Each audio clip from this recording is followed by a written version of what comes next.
అన్నదమ్ముల మధ్య సీఎం రేవంత్ చిచ్చురేపారా? అవినీతి మరకలతో సతమతమవుతున్న మంత్రిని సీఎం మరింత చిక్కుల్లో పడేశారా? పత్రికా అధిపతి ఇంటికి మంత్రి సోదరుడిని సీఎం రేవంత్ ఉద్దేశపూర్వకంగా పంపించారా? రేవంత్ ట్రాప్లో పడి సొంత తమ్మునికి చిక్కులు తెచ్చిపెట్టారా?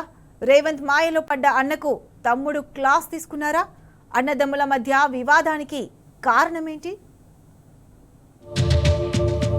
రాష్ట్ర రాజకీయాల్లో ఇప్పుడు డిప్యూటీ సీఎం బట్టి విక్రమార్క ఎపిసోడ్ హాట్ టాపిక్ గా మారింది. బట్టి విక్రమార్కపై ఆంధ్రజ్యోతి ఎండీ రాసిన కథనం వివాదాస్పదం కావడంతో చర్చకు దారితీసింది. నైనీ కోల్ వ్యవహారంలో అవినీతి జరిగిందని, అందులో భట్టి విక్రమార్క రోలుందని ఆంధ్రజ్యోతి ఎండీ రాధాకృష్ణ ఆర్టికల్ రాశారు. ఈ వ్యవహారంపై నొచ్చుకున్న భట్టి విక్రమార్క గట్టిగానే స్పందించారు.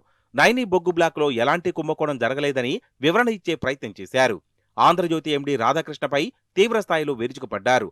నైనీ బొగ్గు కుంభకోణం వ్యవహారంపై కాంగ్రెస్ హైకమాండ్ తీవ్రస్థాయిలో రియాక్ట్ అయింది. సీఎం రేవంత్ రెడ్డికి అధిష్టానం క్లాస్ ఇవ్వడంతో ఖమ్మం సభలో ఈ వ్యవహారాన్ని మీడియా సంస్థల సమస్యగా మారుస్తూ క్లోజ్ చేసే ప్రయత్నం చేశారు. భట్టి విక్రమార్కపై ఆంధ్రజ్యోతి ఎండీతో ఆరోపణలున్నాయి. అది గమనించే భట్టి విక్రమార్క అధిష్టానానికి ఫిర్యాదు చేశారనే వాదన ఉంది. రాజకీయంగా తనకు ఎప్పటికైనా ప్రమాదమేనని భావించిన సీఎం రేవంత్ రెడ్డి భట్టి విక్రమార్కను మరింత డ్యామేజ్ చేయాలని భావించారట. అందులో భాగంగా భట్టి విక్రమార్క సోదరుడు నాగర్ కర్నూలు ఎంపీ మల్లు రవిని ఆంధ్రజ్యోతి ఎండీ రాధాకృష్ణ ఇంటికి పంపించారని తెలిసింది. సీఎం రేవంత్ ఆదేశాలతో రాధాకృష్ణ ఇంటికి వెళ్లిన మల్లు రవి మీడియాకు ప్రెస్ నోట్ రిలీజ్ చేశారట.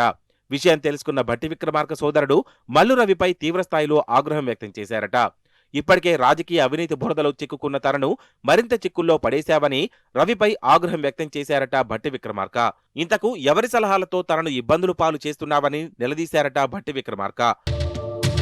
సీఎం రేవంత్ రెడ్డి ప్లాన్తో అన్నదమ్ముల మధ్య వివాదం పతాక స్థాయికి చేరింది.